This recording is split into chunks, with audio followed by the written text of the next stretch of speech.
रणवीर जब माही के रूम में पहुंचा तो उस वक्त माही विंडो के पास खड़ी होकर बाहर की ओर देख रही थी। रणवीर धीरे धीरे कदम बढ़ाते हुए माही की तरफ गया और उसके पीछे जाकर बिल्कुल करीब खड़ा हो गया।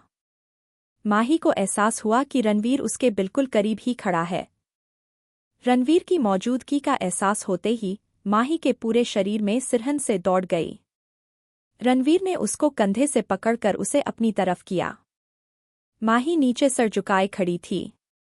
रणवीर ने जब उसे ऐसे नजरें नीचे किए देखा तो नर्म लहजे में कहा, माही मेरी तरफ देखो। पर माही ने अपनी नजरें नहीं उठाए। रणवीर ने एक बार फिर कहा, माही मैंने कहा न एक बार मेरी तरफ देखो। पर माही अभी भी ऐसे ही खड़ी हुई थी। उसकी तो हिम्मत ही नहीं हो रही थी रणवीर की तरफ देखने की। अब रणवीर को थोड़ा गुस्सा आने लगा और इस बार उसने थोड़े सख्त लहज में कहा, माही अगर तुमने मेरी तरफ नहीं देखा तो फिर आगे जो मैं करूंगा उसके जमींदार तुम होगी। माही चाहती थी कि रणवीर की वार्निंग ऐसी ही नहीं होती। उसने डरते हुए रणवीर की तरफ देखा। उसके आंखों में नमी थी। रणवीर ने भौंये सिकोड़ते हुए पूछा, अब रो क्यों रही हो और ऐसे मुझे इग्नोर क्यों कर रही थी? माही ने हैरानी से रणवीर को देखा और मन ही मन बोली, ये तो ऐसे पूछ रहे हैं जैसे इन्हें कुछ पता ही नहीं। तकलीफ देते वक्त ये सब तो फॉर्मालिटी है तुम्हें तुम्हारे ससुराल ले जाने की। माही ने गुस्से से मुझ बनाते हुए कहा, पर अभी तो मेरी पढ़ाई भी पूरी नहीं हुई है। और सबसे बड़ी बात, मुझे ऐसे लड़के से शादी नहीं करनी जो हमेशा मुझ पर गुस्सा करता हो। आपको पता भी है आप गुस्से में मुझे कितना हर्ट करते हैं और हमेशा अपने मन की करते हैं।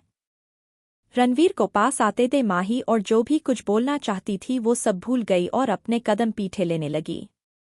माही ने मन ही मन सोचा, मैंने कुछ साधा तो नहीं बोल दिया। तब माही की पास पीछे जाने के लिए कोई जगह ही नहीं बची क्योंकि उनकी पीठ दीवार से लग गई थी। तुम्हें मुझे ऐसे ही एक्सेप्ट करना होगा और हमेशा मेरी बनकर रहना होगा। तुम पर सिर्फ मेरा हक है। तो तुम कभी ऐसा कोई काम मत करना जिसकी वजह से मुझे तुम पर गुस्सा आए। तुम्हें मुझे ऐसे ही एक्सेप्ट करना होगा और हमेशा मेरी बनकर रहना होगा। तुम पर सिर्फ मेरी बनकर रहना होगा। तुम पर सिर्फ मेरी बनकर रहना होगा। तुम पर सिर्फ मेरी बनकर रहना होगा। तुम पर सिर्फ मेरी बनकर रहना होगा। तुम पर सिर्फ। माही अपने दल पर हाथ रखकर अपने आप को नॉर्मल कराए दे हो। पता नहीं मैं कसात पूरी सदे की कैसे बिताऊंगी। थोड़ी देर बाद सारिका माही को नीचे ले जाने आई। माही अपने दल अपने बाबा के खुशी के लिए कुछ भी कर सकती थी। माही सारिका के साथ सीढ़ियों से नीचे आ रही थी। उसने एक नज़र सब के तरफ देखा। सभी के चेहरे पर मुस्कान आ गई लेकिन रणवीर के चेहरे के स्माइल कुछ और ही बात कह रही थी। जैसे ही माही के नज़र रणवीर से मिली जो एक वेनिंग स्माइल के साथ उसे ही देख रहा था तो माही को कुछ देर पहले की रणवीर की बातें याद आ गई। उसका मन फिर से बेचैन होने लगा और उसने जल्दी से अपनी नज़रें झुका ली। सारिका ने माही को रणवीर के बगल में बिठा दिया और खुद आकर निर्मला जी के पास बैठ गई। अनीता जी ने आगे बढ़कर माही के सिर पर उसका दुपट्टा उड़ा आया और माही की गोद में शगुन का सामान रख दिया। फिर माही के माथी को प्यार से चूमते हुए बोली, बहुत जल्द हम सब तुम्हें धूमधाम से अपने घर ले जाएंगे। ऐसे ही रणवीर की दादी ने भी माही की गोद में शगुन डाला। फिर रणवीर की दादाजी विशंबर राय कपूर ने कहा, आज से 7 दिन बाद रणवीर और माही की ड्रिंक सेरेमनी होगी, इसलिए सभी अपनी अपनी तैयारियों में लग जाओ और शादी की डेट हम पंडित जी से पूछ कर बता देंगे। उनकी इस बात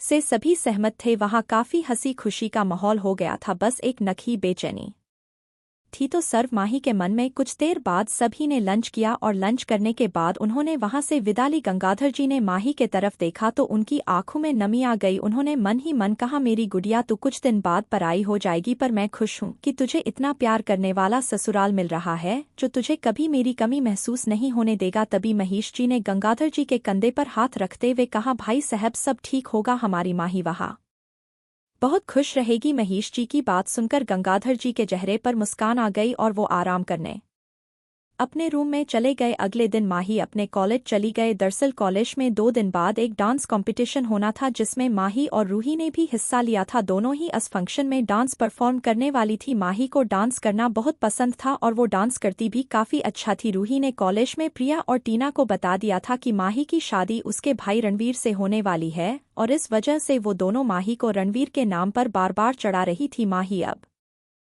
दोनों के ऐसे बार बार चढ़ाने से इरिटेट हो रही थी। इस वक्त चारों कैंटीन में बैठी अपनी ऑर्डर का वेट कर रही थी। रूही, प्रिया और टीना आपस में गपशप में लगे हुई थी और माही अपने फोन में बिजी थी। इतने में प्रिया ने रूही और टीना को देखते हुए अपनी एक आई विंक करके कहा, अभी तो शादी भी नहीं हुई और मैडम को हमसे बात करने की फुर्सत नहीं है। माही ने अपनी नज़र उठाकर प्रिया की तरफ देखते हुए पूछा, कहना क्या चाहती हो प्रिया ने उससे छेड़ते हुए कहा, और नहीं तो क्या, हम तीनों ही एक दूसरे के साथ टाइम स्पेंड कर रहे हैं और तू है कि जीजू के साथ प्यार भरी चैटिंग करने में बिजी है। ये सुनकर माही चिढ़ गई और उसने गुस्से से मुझ बनाते हुए कहा, देख प्रिया, मैं तुझे सुबह से देख रही हूँ, अगर एक बार और तूने ऐसी बात की तो मैं तुझे बहुत मारूंगी। प्रिया भी कहा हार मारने वालों में से थी। उसने चिढ़ाते हुए कहा, अगर तूने मुझे मारा तो मैं तेरी शिकायत जीजू से कर दूंगी कि संभालो अपनी होने वाली बीवी को, बहुत खतरनाक होती जा रही है आजकल। ये कहकर उसने माही को चीप दिखाई और वहां से भागने लगी क्योंकि उसे पता था कि अब माही उसे नहीं छोड़ने वाली। और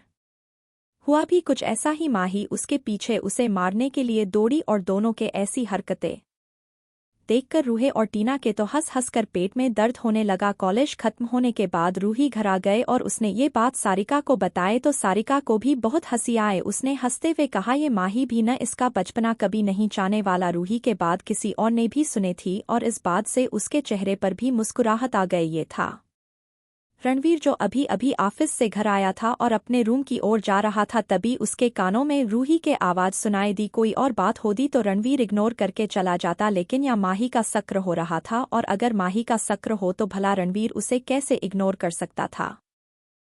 अपने रूम में आकर रणवीर ने शावर लिया और एक लूज टी शर्ट और लोवर पहन लिया। तब तक मी दाकर उसके लिए ब्लैक कॉफी रख के गई। रणवीर अपनी ब्लैक कॉफी लेकर बालकनी में चला गया और वहां रखे काउच पर रिलैक्स होकर कॉफी लगा। इस वक्त उसके जहन में माही थी। उसका एहसास था उसे बार बार माही की वो सहमी सी नमाके नजर आ रही थी। इस वक्त रणवीर का चेहरा बहुत शांत लग रहा था। कुछ देर ऐसे ही बैठे रहने के बाद वो वापस अपने रूम में आया। अभी वो लैपटॉप खो पर कूट कर बैठ गई। रणवीर ने उसे थोड़ा डांटते हुए कहा, रूही आराम से, क्या बंदर की तरह उछल कूद करती रहती हो। रणवीर की नज़र लैपटॉप की स्क्रीन पर थी और ध्यान रूही पर था। रूही ने रणवीर के कंधे पर सिर रखकर कहा, भाई, मैं आ से दूर करते हुए कहा, अब ये 2 दिन पहले तो तुमने यही डायलॉग रुद्रो को भी कहा था ना। रूही को जब ये एहसास हुआ कि वो पकड़ी गई है तो वो बात बनाते हुए बोली, हाँ भाई, वो कहा तो था, पर वो आपसे थोड़ा कम वाले बेस्ट है और आप जब बहन थी जो उससे छोटी थी और अक्सर पढ़ाई की सिलसिले में एब्राउड रहती थी। काव्या की बात सुनकर